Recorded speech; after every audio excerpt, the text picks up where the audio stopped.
If you're new here, don't forget to subscribe to our channel and hit the like button. Your support helps us share more powerful, meaningful stories that stay with you long after the video ends. Before this story begins, take just 1 second to subscribe to the channel. These stories are inspired by real emotions, real struggles, and real turning points in life. If you've ever felt invisible, forgotten, or like your best days were already behind you, then this story is especially for you. Now let's begin. Emily never imagined that something as small as choosing an outfit could quietly alter the rhythm of her life. She had lived long enough to understand that transformation rarely arrives with fireworks. It doesn't knock loudly or demand attention. Real change often slips in unnoticed. It hides inside ordinary afternoons. It disguises itself as routine. It waits in moments that feel insignificant, until they aren't. That Saturday in late spring felt like any other. The sun hovered warmly above her quiet suburban neighborhood in Oregon, pouring soft golden light through the wide windows of her home. Dust particles drifted lazily in the beams, moving slowly in the stillness. The air inside the house was calm. Too calm. It wasn't the peaceful silence of comfort. It was the echoing kind. The kind that reminds you no one else is there. At 38, Emily stood in front of her bedroom mirror longer than she had in years. Her reflection stared back at her. Not unfamiliar, but distant. As if she were looking at someone she once knew well, but hadn't spoken to in a long time. Her fingers brushed lightly against the fabric of a navy blue skirt. It wasn't bold. It wasn't flashy. It wasn't designed to draw attention. But it was shorter than anything she had allowed herself to wear in nearly a decade. Her hand lingered at the hem. She could change. It would be easy. Slip into something safer. Something invisible. Something that asked nothing from the world. She almost did. But instead, she straightened her posture. The skirt stayed.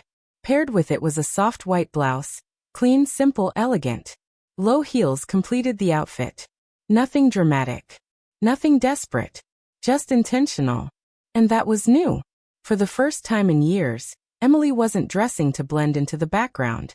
She wasn't trying to look smaller than she felt. She wasn't preparing to disappear inside her own life. She was dressing for herself. 2 years earlier, her marriage had ended.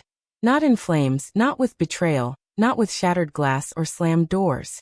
It had dissolved quietly, like mist fading in the morning sun. There were no villains in their story. No explosive arguments. No dramatic confessions. Just distance. Long stretches of silence. Exhaustion that built up over time. Two people who loved each other, but slowly stopped growing in the same direction. When it ended, the house remained. But the warmth did not. The laughter left first. Then the routines. Then the sense of being seen. Most days, Emily moved on autopilot. She woke up, worked, answered emails, paid bills, folded laundry, responded to messages with polite enthusiasm she didn't always feel. Her friends were still there, but life had grown busy. Children. Promotions. Responsibilities. Weekends filled with soccer games and family gatherings. No one intentionally left her behind. Life just shifted, and she quietly became the extra space at the table. But today felt different. Earlier that morning, her phone buzzed with a message from her closest friend, Laura. "Hey, I'm stopping by later with Jason to grab those documents you borrowed." Emily hadn't thought much of it at first. Laura had been her anchor through everything, through marriage, through divorce, through nights filled with doubt. Their friendship was steady, reliable. And Jason? Jason had always just been there. A background figure in the long story of their friendship. She remembered scraped knees and awkward teenage silences. Birthday parties. School recitals. Polite greetings at holiday dinners. In her mind, he was frozen at 17. She hadn't stopped to consider the man he had become. Upstairs, Emily brushed her hair slowly. She adjusted her blouse. Took a measured breath. Why am I nervous? It didn't make sense. This wasn't a date. This wasn't a stranger. This was Laura. This was Jason. And yet something inside her chest felt unsettled. Like the air right before a storm that might never come.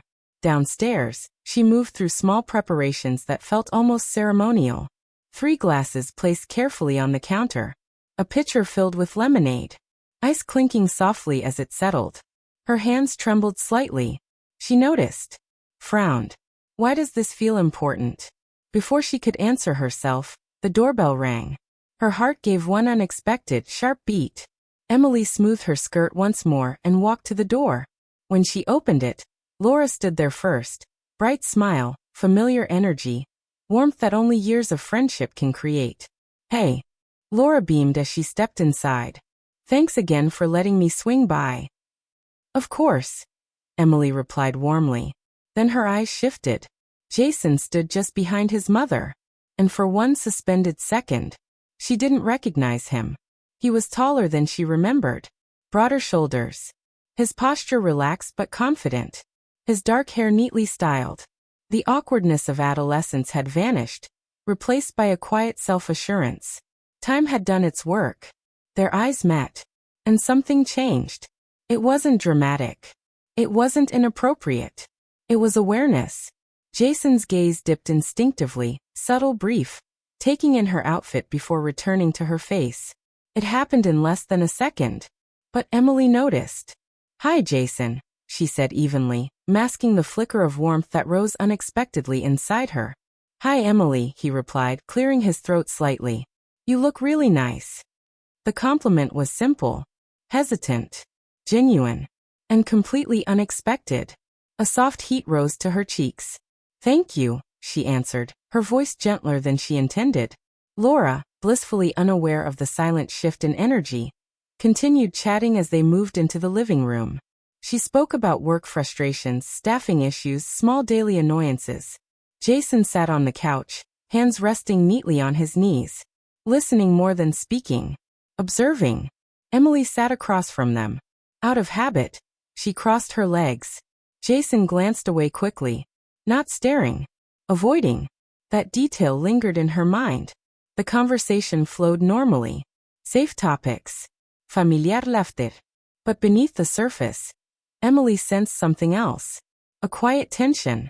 Not dangerous. Just new. After several minutes, Laura's phone buzzed. She frowned. Oh no. I completely forgot. I have to call my boss. I'll just step outside for a minute. She turned to Jason. Can you grab the papers from Emily while I'm gone? Yeah, sure, Mom. The front door remained slightly open as Laura stepped onto the porch. And suddenly the house felt very still. Jason stood. Where are the papers? He asked. On the dining table, Emily replied. I'll get them. She walked toward the dining room, aware of his footsteps behind her. Not too close, but close enough to be felt. When she reached the table, she gathered the stack of documents and turned around. Jason was nearer than she expected. Here you go, she said, handing them over. Thanks. But he didn't move. He shifted his weight slightly. His fingers tightened around the papers. Emily tilted her head. Is everything okay? He took a breath. This might sound strange, he began carefully. But I wanted to say something. Her heart skipped, not out of fear but uncertainty. What is it? He hesitated, choosing his words. Seeing you today, you seem different. In a good way. Confident. Lighter. Emily blinked in surprise. Oh, I mean it, he added quickly. After everything you've been through, it's really good to see you like this. There was no flirtation in his voice. Only sincerity. Respect. A quiet admiration that felt steady. That's very kind of you, she replied softly. It's taken time. I'm still figuring things out. You deserve that, he said. The words settled between them. For a moment they simply stood there. Not as a friend's son. Not as a divorced woman rebuilding her life. But as two people acknowledging growth. And then Laura's voice called from outside. I'm done. The spell broke. Jason stepped back, suddenly aware of the space between them. I should give these to my mom. Emily nodded gently. Of course. Minutes later, the door closed behind them, and the house returned to its familiar silence. But it didn't feel quite the same. Emily leaned back against the door and exhaled slowly. Nothing dramatic had happened. Nothing inappropriate. No boundaries crossed. And yet, something had shifted. For the first time in years, she hadn't felt invisible. To be continued. Part 2 will deepen the emotional shift, explore Emily's internal conflict, Jason's perspective, and the slow evolution of connection. When you're ready, I'll continue expanding this into the full 6,000+ word cinematic script. Sync to video time.